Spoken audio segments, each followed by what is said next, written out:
మొన్న 13వ తారీఖు జరిగిన ఇన్సిడెంట్ తర్వాత నేను హాస్పిటల్లో 2-3 రోజులు ఉండటం జరిగింది. ఆ టైంలో కొంచెం అంటే మా ఇంటి దగ్గర ఎవరో అనుమానాస్పదంగా తిరగటం అలా అనిపించి కొంచెం అంటే వాళ్ళందరికీ ప్రాణహాని ఉందనే అనుమానం నాకు వచ్చింది.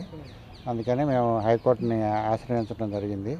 వారు ఏమన్నారంటే ఓకే, మేము ప్రొటెక్షన్ గురించి అడిగితే సరే ఇక్కడ ఎస్పీ ఆఫీస్కి, అట్లాగే తెనాలి ఏఎస్పీ, స్టేట్ ఎస్హెచ్ఓకి, అట్లాగే సిఎస్ గారికి, ఎలక్షన్ కమిషనర్ ఆఫ్ ఇండియాకి, అట్లాగే ఎలక్షన్ కమిషనర్ ఆఫ్ ఆంధ్రప్రదేశ్కి రిప్రజెంటేషన్లు ఇవ్వండి, మీకు తగిన ప్రొటెక్షన్ ఏర్పాటు చేస్తూ ఉన్నారు.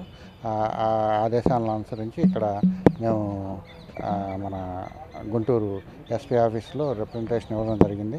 వారు సవినయంగా తీసుకున్నారు. వారు మాకు కావాల్సిన ప్రొటెక్షన్ ఏర్పాటు చేస్తూ ఉన్నారు. ప్రొటెక్షన్ మాకు వస్తుందని ఆశిస్తున్నాను.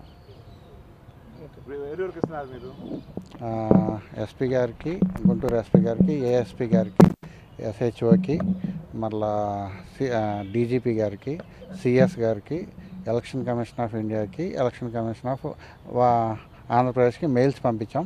బట్ కలవడానికి ప్రయత్నిస్తాను. అదే ప్రొటెక్షన్ అనుమానాస్పదంగా ఇంటి దగ్గర జనాలు తిరుగుతూ ఉన్నట్టుగా అనిపించింది. సో ప్రాణహాని ఉందని నాకు వాళ్ళ అనుయాయుల వల్ల, ఎమ్మెల్యే గారి అనుచరుల వల్ల.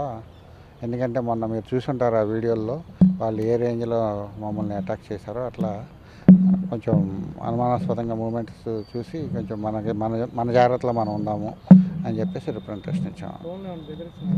ఫోన్లో ఏం లేదండి, కాకపోతే మూమెంట్ బేసిక్గా అటు ఇటు జనాలు. అది మొన్న కంప్లైంట్ మీద అదే వాళ్ళు ఎంక్వైరీ చేస్తున్నారు. మేము త్వరగా ఏదో కంక్లూజన్కి వస్తుందని ఆశిస్తున్నాం. For more videos like this, subscribe Big TV channel.